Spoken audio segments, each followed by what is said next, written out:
I'm a storyteller, and my work in my stories, I talk about, I give voice to the children and to a lot of people in this world that have no voice.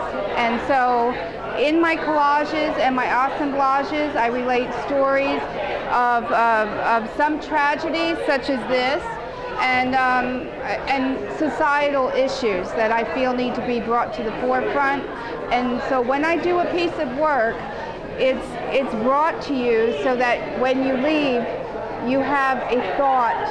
And many people have told me that when they see my exhibits, that I brought some soul to the work. And that's really basically what I as an artist want to do, you know. And what started that as far as the... Well, 6 years ago, I lost my child. She died, and then all my chapters of my life and the things that concerned me were tightly wrapped inside.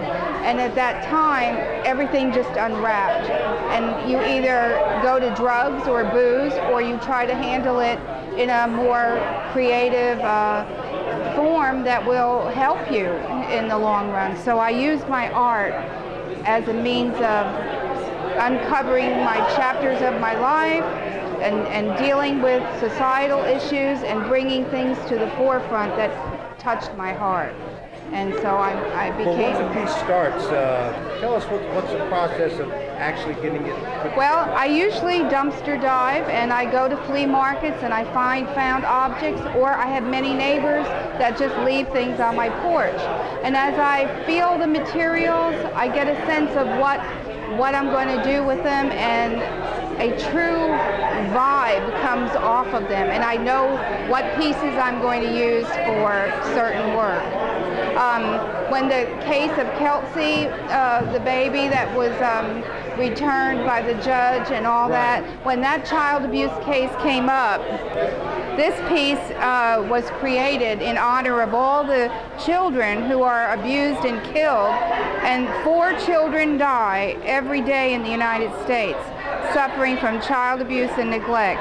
So I was doing, in a way, I was honoring those children by doing this piece. This is a piece on pedophilia, which has been in the news quite a bit. This section here that I put on, a print of this has gone to Bill O'Reilly in New York, because he's been really a crusader against the pedophiles. And then in the back of this is all the things that connect children and pedophiles together. The rope, the knife, the bloody gloves, the children's shoes, the baby dolls, the baseball. And I put the baseball in here to represent Adam Walsh. And so it was my way of connecting the dots and releasing some of this anxiety that I carry when I keep seeing the news and all this stuff, and the constant in and out, which is the front of this. They go in the jail, they come out the jail.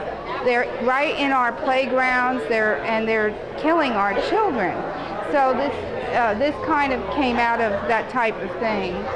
It's a release for me to be able to do my art and put it there and step back, and it doesn't seem to be so invasive anymore, you know. So that's where my work comes from. Thank you.